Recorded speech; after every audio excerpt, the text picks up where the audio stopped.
रखा जब मेरे नबी ने दुनिया में कदम तो पत्थर तक कलमा पढ़कर मुसलमान हो गए। प्यारे नाजरीन, हजरत आमना रज़ियल्लाहु ताला अन्हा फरमाती है कि जब मेरा बच्चा मेरे पेट में था तो मुझे बड़ी अजीब अजीब चीजें नजर आती थी। अगर मैं घर से बाहर निकलती तो एक बादल का साया मेरे ऊपर आ जाता और मुझे धूप बिल्कुल महसूस न होती। अगर मैं पानी भरने के लिए जमजम के कुएं की तरफ जाती तो रास्ते के पेड़ अपनी टहनियां मेरे सामने झुका देते, जैसे मुझे सलाम कर रहे हो। मैं हैरान होती कि ये सब सिर्फ मेरे साथ ही क्यों हो रहा है।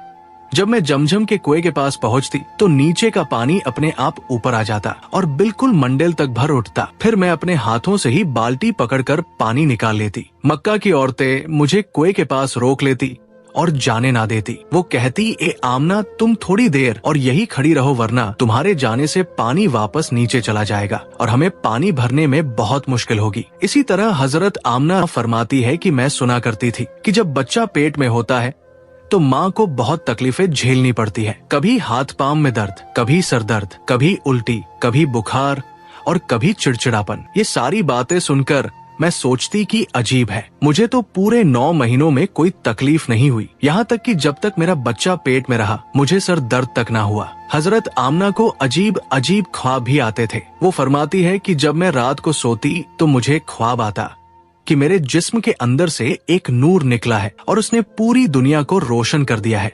ये सब देखकर मुझे यकीन हो चुका था कि मेरे पेट में जो बच्चा है वो यकीनन कोई आम इंसान नहीं। पैगंबर हजरत मोहम्मद मुस्तफा सल्लल्लाहु ताला अलैहि वसल्लम जब अपनी माँ हजरत आमना के पेट में थे तो एक रोज आपकी दादी ने आपके दादा को इशारे से बुलाया और कहा, आपको मालूम है ये बहू आमना बहुत महंगा इत्र लगाती है, मैं तो परेशान हो चुकी हूँ, आप जरा आमना से इस बारे में पूछिए। ये सुनकर आपके दादा ने कहा, इस बारे में तू ही पूछ लेती, तूने क्यों नहीं पूछा? तो आपकी दादी ने कहा, मैंने कई मर्तबा कोशिश की, लेकिन जब भी मैं आमना के सामने जाती हूँ तो उसका नूरानी चेहरा देखकर खामोश हो जाती हूँ। आमना के चेहरे पर इतनी चमक आ गई है कि मैं कुछ पूछ ही नहीं पाती, आप ही जाकर पूछ लीजिए। ये सुनकर आपके दादा ने कहा, तू औरत जात है, घर में रहती है, लेकिन मैं मर्द हूँ, घर से बाहर निकलता हूँ, मक्का में कुरैश का सरदार हूँ। जो भी मुझसे मिलता है पूछता है, ए अब्दुल मुत्तलिब, तुम्हारे घर से इतनी इत्र की खुशबू कहाँ से आती है? और हाँ,